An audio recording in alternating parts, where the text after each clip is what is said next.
Hey everyone, it's Kathy and you're back here on my YouTube channel, Kathy's Random Acts of Stampin'. Today we're going to do another installment, and it has been a while, on my series called I Didn't Know I Needed to Know That. It has come to my attention that some people may not be fully familiar on how to use the hybrid embossing folder along with the dies. These hybrid folders are made to work with your dies, and in that sense your dies will lock into the inside of your folder. You can put your paper over them and then run it through your machine, and it does two things at one time. It will cut and emboss. So that's where the word hybrid comes from, because it's anything that you can make by combining two different elements in a mixture to come out with one product, and that's what we're going to do. So I've got just some plain basic white paper here, and this piece is cut 4.5 by 6 because I wanted this piece to fit the entirety of my embossing folder. So I'm going to line that up just like that, and we're going to run that through the embossing machine. So I've got my machine right here, and these are 3D, so you want to make sure you use the sandwich for your 3D depending on your machine. For this one, it is your number 1 plate and a number 4 plate with your sandwiched embossing folder in between. Now this one, we're not using any dies with it. We're using it just as an embossing folder. So I cut my paper to fit, like I said, 4.5 by 6. Was it 4.5 by 6.5? It's on my folder. 4.5 by 6.5, I believe. So anyway, let's pull that out. Move this back over here. And let's open that up and see what we got. And look how gorgeous that is. Now we could very easily take some of our blending brush and some ink and just blend around on here, and it would be absolutely gorgeous. I might even mask off the center so that I could stamp a sentiment there without it getting ink on it. So many things you could do with just this one piece. That's just the folder. Now let's say we're not going to use the folder, but we just want to try it with the dies. So let's go ahead and take this die. This is our intricate die, and let's take a piece of paper. Again, I'm just going to use some basic white, and I'm going to lay this down, and I'm not going to tape it or anything because I don't think I need to. Let's go ahead and cut the middle out as well. I will need tape for that, won't I? So I'm just going to put that right about there. That looks pretty good. I'm going to put a couple of notes, post-it notes, right here and here. And now we're going to need a different sandwich because we are die cutting. So we're going to need our adapter plate, number 2. So a number 1, a number 2, a cut plate, number 3, and a cover cut plate, number 3. So I'm going to lay this on. And this is all very familiar to most of you that have die cut before. You know exactly what I'm doing, how this is going to work, what it's going to cut out. Nothing new. But for anyone that might be a little bit new to die cutting and embossing, I think it would be a good idea to just kind of go through the different stages before we go any further. So this would be die cutting. So we're going to take this off, lift that out, and all of this should come loose relatively easy.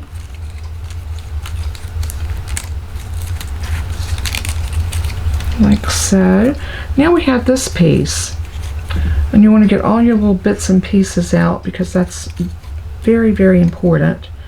You want those little openings to be there because it really does show off the detail of your piece. Now normally we'd have to run this back through our embossing folder to get the embossed look on it, because as you can see, it's beautiful, but it's flat. Now we can do a couple of things. We can put it back in the embossing folder and emboss it that way, which is not a problem because that's what embossing folders are for. So we would just simply line this up something like this. Cutting that circle, that rectangle out of the middle does help you in getting everything lined back up like you need it.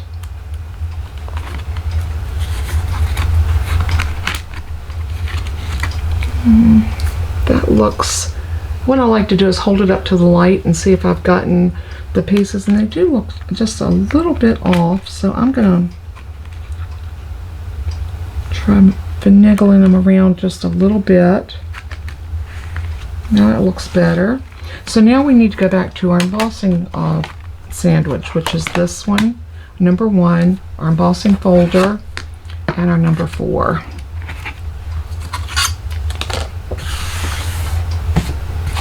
So let's bring this over.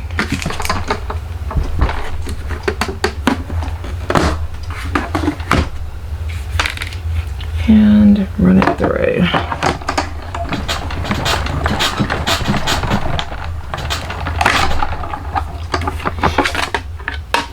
Now you'll notice when you take this out, you're going to have a beautiful piece that now has so much dimension to it because it's been embossed. We still have some little ditties here and there that need to come out, and that's where you want to take your pick tool and go in and just poke out anything that's in there that doesn't belong, and you'll be able to see them up close. You'll be able to find what needs to come out. Like there's a little piece right there. Let's see, here's my take your pick. There's a couple little pieces right in here. And then I saw another piece. Yeah, one right there. Once you pop them out, they usually come out really easily.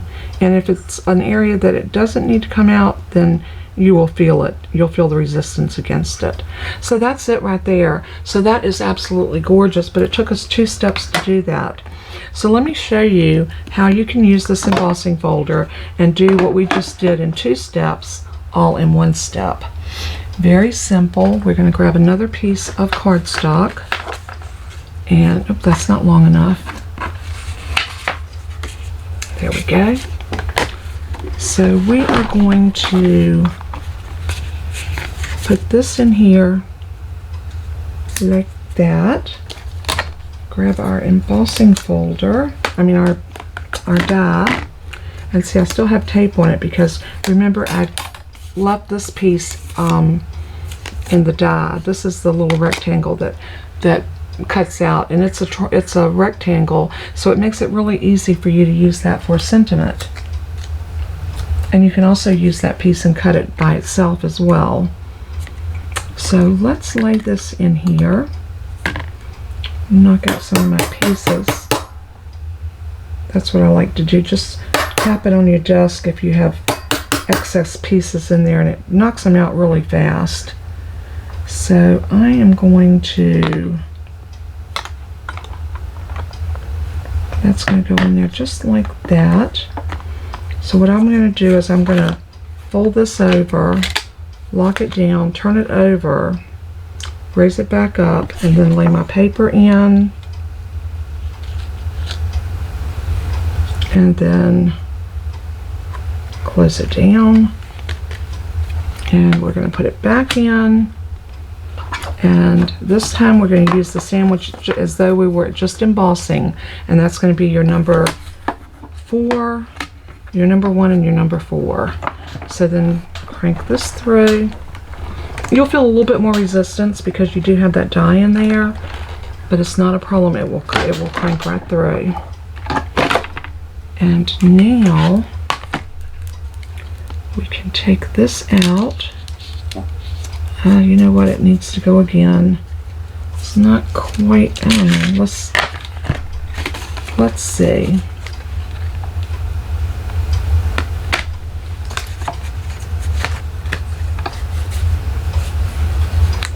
Yeah, I think I'm going to put it back in and run it through one more time because it don't feel like it cut as well as it should have.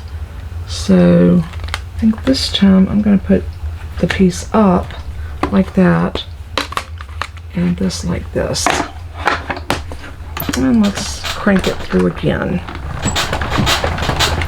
And what I would suggest doing when you're doing these is run them through twice before you take it out. It just makes it much easier. Let's see what we got now. Oh, that looks good. So now when you pull this out, you should be able to pop all of this loose.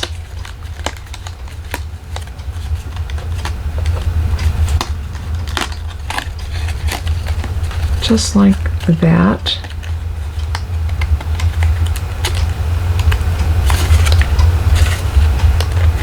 And you just want to work your pieces because you were working through an embossing folder, so you want to just take the time that you need to separate your paper, and then just pull those pieces loose.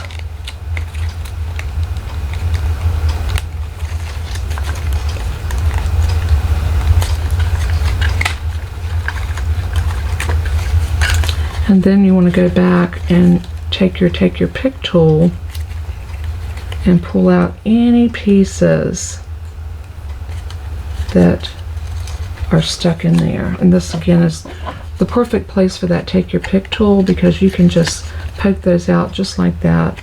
If they're still attached a little bit, just pull it from the back. That way you won't tear your piece. But you just pull those all out like that. There's one right there.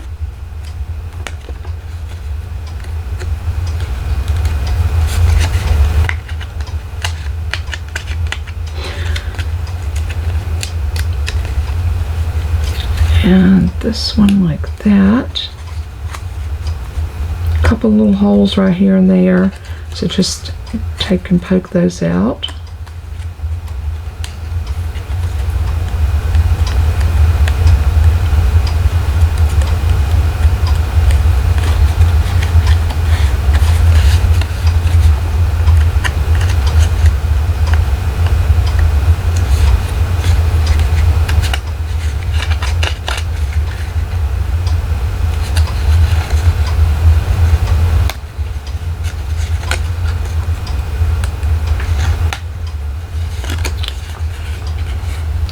And if you see that it needs to be re-embossed, you can run it back through again.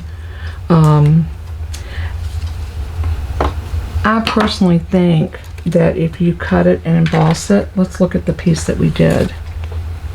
Look at the intricacy of that one compared to this one.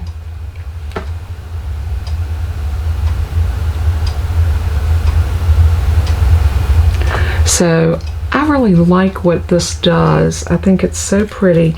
You could do this. You could glue one over top of the other to give you some added dimension. Isn't that gorgeous? And you could take a rectangle that was cut from a different piece of paper, and I thought I had one. Maybe not. But anyway, you could cut another piece of paper and put that there. Or, here's one that I cut out of I think that was a Bermuda Bay. Here's one out of Evening Evergreen. And how pretty would that be? Like this. And then embossing here with white. Isn't that gorgeous?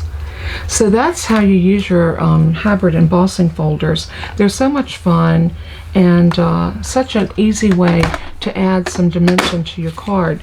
But you know, don't forget that it may be a new technique to you, but I encourage everyone to play with their pieces, try them different ways. You know, even if you're doing it with copy paper or some less expensive cardstock, it is always a good idea to kind of play with your pieces before you actually commit to doing a project with them. But as you can see, here's one piece, here's another. This is another piece. If you just die cut it straight out, this is what you get. But I love the overlay. I love laying that over top, having a little peek of that green behind. And can you imagine that laying on a red card base? Let's see if I have a red one over here. I thought I laid out some red. I did. Oh, and I see another piece that needs to be poked out. Do y'all do that? You'll die cut, and then later you'll see you had missed several pieces, and you're going back. Hopefully you do it before you glue them down. But then this can just match up right here, like so. And then you could lay all of that down onto a piece of red and put a Merry Christmas in white embossing powder, and that would make a beautiful, beautiful Christmas card. I love this. And you could do that in any color you like. So, and again, here is another way. You could cut that rectangle out and lay it in here and stamp a color on it that you like, or you could do it in a different color and then heat emboss on it. Just so many ways. But before we leave, let me show you something else that you can do. I'm going to grab my green and my reds. These are my two brushes that I dedicate to do those two colors. I'm going to grab a shaded spruce, one of my favorite Christmas colors in the greens, and a real red. And I'm going to get just a plain piece of copy paper to put under, just to protect my surface. And I just want to show you what you can do here with just a little bit of, I don't want the real red yet, I want to try the green first. So, shaded spruce, little tap, tap, tap. I'm going to tap off right there. And then just go in on your greenery.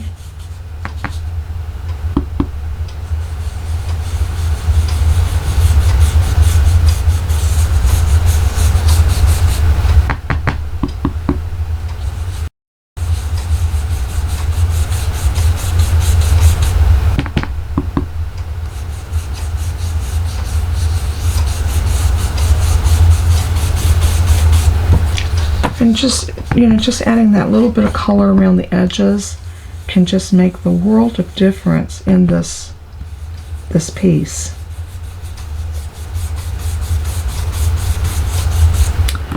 Now after you do that, if you want to come back with a little bit of red,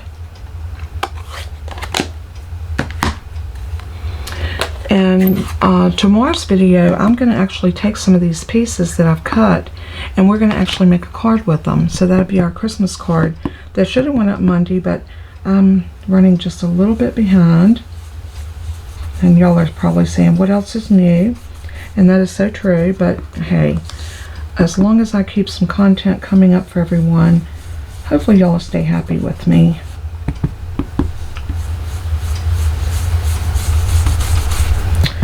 And just adding that little bit of red, which actually looks like a pink, through here.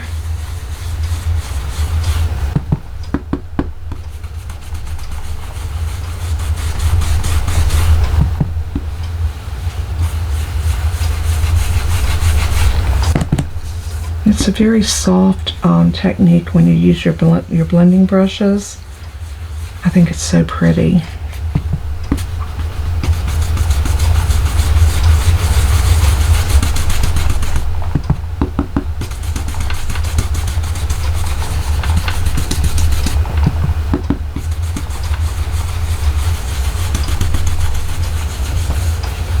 And that's how you would do this one. I love that. I think it's very, very pretty. If you want to come back with a little more green, you can do that. Not a problem.